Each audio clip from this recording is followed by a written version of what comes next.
Assalamualaikum warahmatullahi wabarakatuh. Kenalkan, nama saya Subianto, NIM 20104174142. Baik, di sini saya akan mempresentasikan sedikit banyak terkait mutu pelayanan kesehatan. Mutu merupakan keseluruhan karakteristik dan gambaran dari barang dan atau jasa yang menunjukkan kemampuannya dalam memuaskan kebutuhan pelanggan. Mutu pelayanan adalah suatu pelayanan yang didapatkan oleh seseorang dalam mendapatkan pemeriksaan kesehatan. Standar pelayanan memberikan dampak ketidakpuasan pada pengguna pelayanan kesehatan. Dalam penilaian dimensi mutu pelayanan, menurut para suraman dan kawan-kawan, terdapat 5 dimensi untuk menilai mutu pelayanan kesehatan, yaitu kehandalan, jaminan kepastian, berwujud, empati, ketanggapan. Sedangkan World Health Organization terdapat 6 dimensi mutu pelayanan kesehatan, yaitu efektif, efisien, mudah diakses, mudah diterima, adil, dan aman. Persepsi mutu pelayanan dalam perkembangan pelayanan kesehatan. Mutu pelayanan menjadi pertimbangan dalam pemilihan suatu fasilitas kesehatan. Pasalnya, hal tersebut akan memberikan kepuasan terdiri kepada pengguna pelayanan kesehatan. Semakin tinggi keinginan masyarakat mendapatkan kualitas hidup, maka pasien akan semakin kritis dalam memilih produk jasa pelayanan kesehatan. Oleh karena itu, peningkatan mutu harus dilakukan berlanjut. Persepsi adalah interpretasi tentang apa yang diindarkan atau dirasakan individu. Persepsi merupakan suatu proses pengenalan maupun proses pemberian arti terhadap individu. Persepsi dapat diartikan sebagai proses diterima rangsangan melalui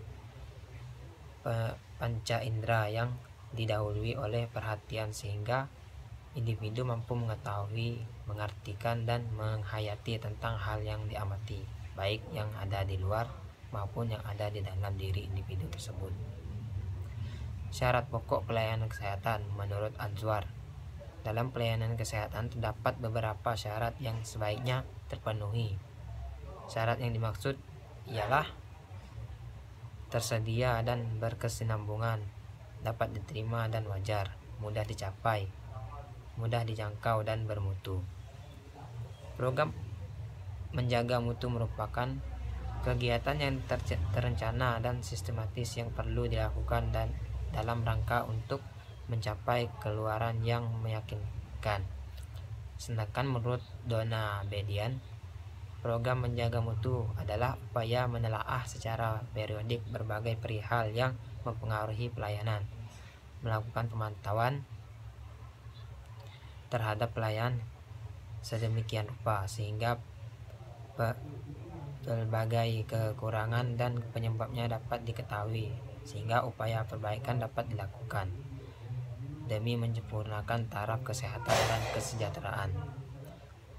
Tujuan dari program menjaga mutu yakni untuk meningkatkan mutu pelayanan yang telah dilaksanakan, mengetahui masalah dan penyebab masalah mutu yang dilaksanakan, menetapkan masalah dan penyebab masalah mutu yang ditemukan, penyelenggara upaya penyelesaian masalah dan penyebab masalah mutu, menilai upaya mutu yang telah dilakukan, menyusun rencana tindak lanjut untuk lebih meningkatkan mutu pelayanan.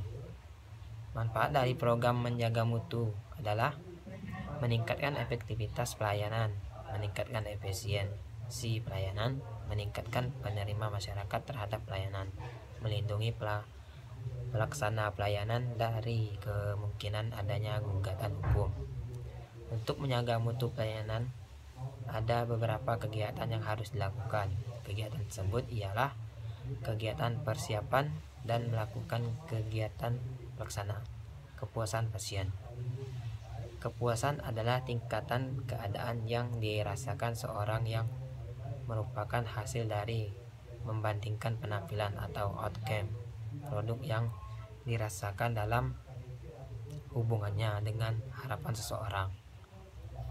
Menurut